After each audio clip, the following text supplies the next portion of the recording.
সন্তান গুনাহগার, গুনাহ হয়ে যায়, ভুল ত্রুটি হয়ে যায়, শয়তানের ধোঁকায় পড়িয়া, নফসের ধোঁকায় পড়িয়া গুনাহ করে ফেলে। যখন এই গুনাহ করে ফেলে, গুনাহ করার পরে যখন আল্লাহ তাআলার দরবারে তওবা করে, নবীজি সাল্লাল্লাহু আলাইহি ওয়াসাল্লাম বলেন, সবচেয়ে আল্লাহ তাআলার কাছে সবচেয়ে পছন্দের ব্যক্তি ওই ব্যক্তি যেই আল্লাহ তাআলার দরবারে খালেস নিয়তে তওবা করে। এজন্য আল্লাহ তাআলা বলেন, ইয়া আইয়ুহাল্লাযীনা আমানু তুবু ইলাল্লাহি তাওবাতান নাসুহা। ও ঈমানদাররা, তোমরা আল্লাহ তাআলার দরবারে তওবা করো, তাওবাতুন নাসুহা করো, খালিস নিয়তে তওবা করো। যদি খালিস নিয়তে কোনো ব্যক্তি তওবা করে, আল্লাহ পাক রব্বুল আলামিন তার জীবনে যত বড় গুনাহ হোক না কেন, যত পরিমাণ গুনাহ হোক না কেন, রব্বুল আলামিন রহমতের সমান হতে পারে না। কাজেই আল্লাহ তাআলা তার জীবনের সমস্ত গুনাহগুলি মাফ করিয়া দেন। শুধু তাই নয়, আল্লাহ পাক রব্বুল আলামিন তার জীবনের সমস্ত গুনাহগুলা ক্ষমা করিয়া দিয়া ওই গুনাহগুলাকে নেক দ্বারা পরিবর্তন করিয়া দেন। কাজে আল্লাহ রাব্বুল আলামিন বলেন, ইল্লা মান তাবা ওয়া আমানা ওয়া আমিলা আমালান সালিহান وعمل عملا صالحا فأولئك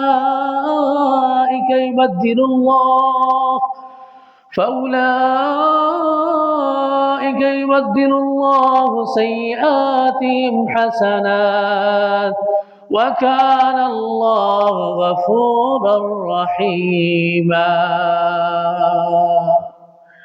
যে ব্যক্তি তওবা করলো, খালেস নিয়তে রব্বুল আলামিনের দরবারে ফিরিয়া গেল, গুনাহ করলো না, গুনাহ থেকে মুখ ফিরিয়ে নেওয়া, গুনাহ আর করব না অঙ্গীকারবদ্ধ হলো, অঙ্গীকার করিয়া আল্লাহ তাআলার দিকে ফিরিয়া গেল, রব্বুল আলামিন তার জীবনের সমস্ত গুনাহগুলোকে নেক দ্বারা পরিবর্তন করিয়া দেন। পয়গম্বর মূসা আলাইহিস সালাম আল্লাহ পাক রব্বুল আলামিনের দরবারে ফরিয়াদ করে, আল্লাহ, আমার কওমের মধ্যে, আমার উম্মতের মধ্যে সত্যিই গুনাহগার বান্দাকে আমি দেখতে চাই। আল্লাহ পাক রব্বুল আলামিন পয়গম্বর মূসা আলাইহিস সালামের দোয়া কবুল করিয়া পয়গম্বর মূসা আলাইহিস সালাতু ওয়াস সালামকে বললেন, তুমি যদি তোমার কওমের মধ্যে গুনাহগার বান্দাকে দেখতে চাও, তাহলে সামনে যে রাস্তার মোড় আছে, রাস্তার মোড়ের মধ্যে গিয়া দাঁড়াইয়া যাইবা। চাঁদ সকালে যার সাথে তোমার সাক্ষাৎ হবে, ওই ব্যক্তিটাই হলো সবচেয়ে গুনাহগার, সবচেয়ে পাপিষ্ঠ বান্দা। পয়গম্বর মূসা আলাইহিস সালাম সকালবেলা রাস্তার মধ্যে দাঁড়াইয়া যায়। রাস্তার মধ্যে দাঁড়াইয়া সকালবেলা এক ব্যক্তির সাথে সাক্ষাৎ হয়েছে। থেকে জীর্ণ শীর্ণ কাপড়, দামি কোনো কাপড় নয়, মধ্যম বয়সী লোকটার সাথে সাক্ষাৎ হয়েছে। সাক্ষাৎ হওয়ার পরে রব্বুল আলামিনের দরবারে আবার ফরিয়াদ করে, আল্লাহ, এই জমিনের মধ্যে তোমার নাফরমান বান্দাকে তো দেখলাম, কিন্তু এই জমিনের মধ্যে তোমার নেককার বান্দা, প্রিয়া পেয়ারা মাহবুব বান্দাকে তো দেখতে পারলাম না। আল্লাহ, এই জমিনের মধ্যেই, আমার কওমের মধ্যেই সবচেয়ে পেয়ারা মাহবুব, আপনার মাহবুব বান্দাকে আমি দেখতে চাই। আল্লাহ পাক রব্বুল আলামিন বললেন, পয়গম্বর মূসা, আপনি যদি আমার পেয়ারা মাহবুব বান্দাকে তুমি দেখতে চাও, তাহলে যেই রাস্তার মোড়ের মধ্যে দাঁড়াইয়া আমার পাপিষ্ঠ বান্দার সাথে সাক্ষাৎ হয়েছিল, সন্ধ্যাবেলা ওই জায়গার মধ্যে যাইবা। আমার জমিনের মধ্যে সবচেয়ে পেয়ারা মাহবুব বান্দা আল্লাহ ওয়ালার সাথে সাক্ষাৎ হইয়া যাইবে। বিকালবেলা হযরতে মূসা আলাইহিস সালাম ওই রাস্তার মধ্যে মোড়ের মধ্যে দাঁড়াইয়া আছি, হঠাৎ করে দেখে সকালবেলা যেই ব্যক্তি জীর্ণায় শীর্ণ কাপড় পাপিষ্ঠ বান্দা হিসাবে সাক্ষাৎ হয়েছিল, ওই ব্যক্তিটাই আবার উল্টো পথ দিয়ে আসতেছে এদিকে। রব্বুল আলামিন কে রেখে বলি, আল্লাহ এই কেমন তোমার লীলা খেলা!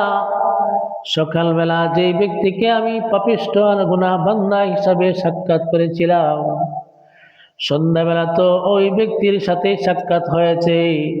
রব্বুল আলামিন এটা কেমন করে হয়েছে আমাকে একটু বলো।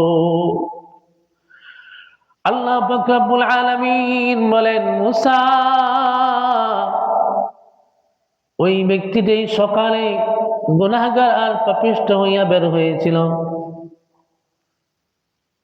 কিন্তু সে যখন আমার দরবারে খাঁটি নিয়তে খালেস ভাবে তওবা করেছে, আমি আল্লাহ তাআলা তার জীবনের সমস্ত গুনাহগুলি ক্ষমা করিয়া দিয়া আমার পেয়ারা মাহবুব বান্দা ওলির কাতারে তার নাম লিখে দিলাম।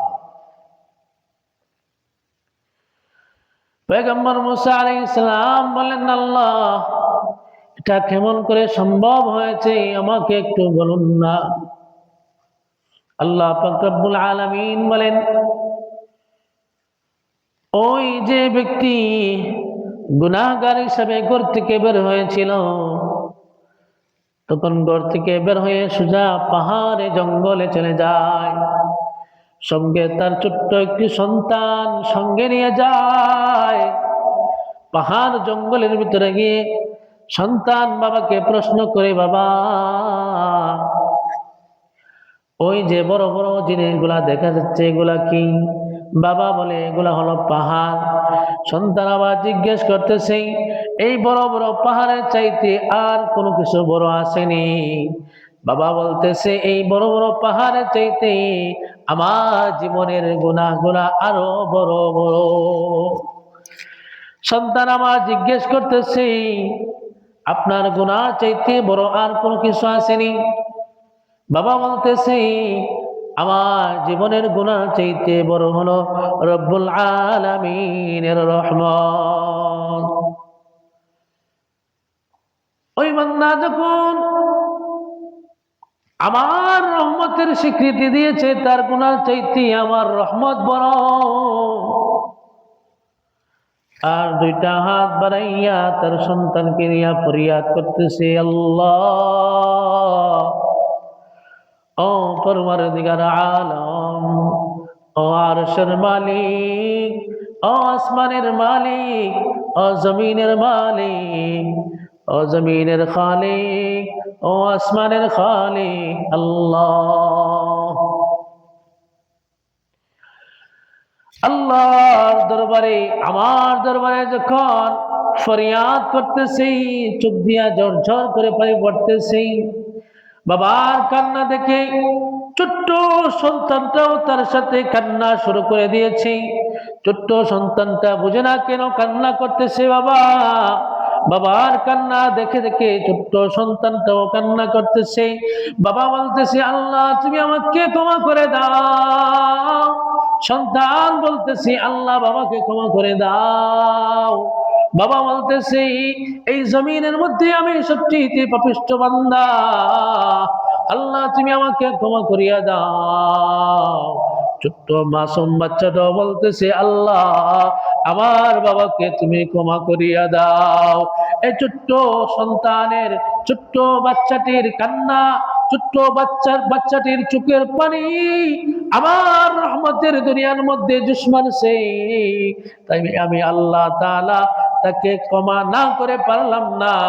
আমি আমার এই বান্দাকে সঙ্গে সঙ্গে তার জীবনের সমস্ত গুনাহগুলি ক্ষমা করে দিলাম। শুধু তাই নয়, তার জীবনের সমস্ত গুনাহগুলি ক্ষমা করিয়া সমস্ত গুনাহগুলিকে নেক দ্বারা পরিবর্তন করিয়া দিলাম।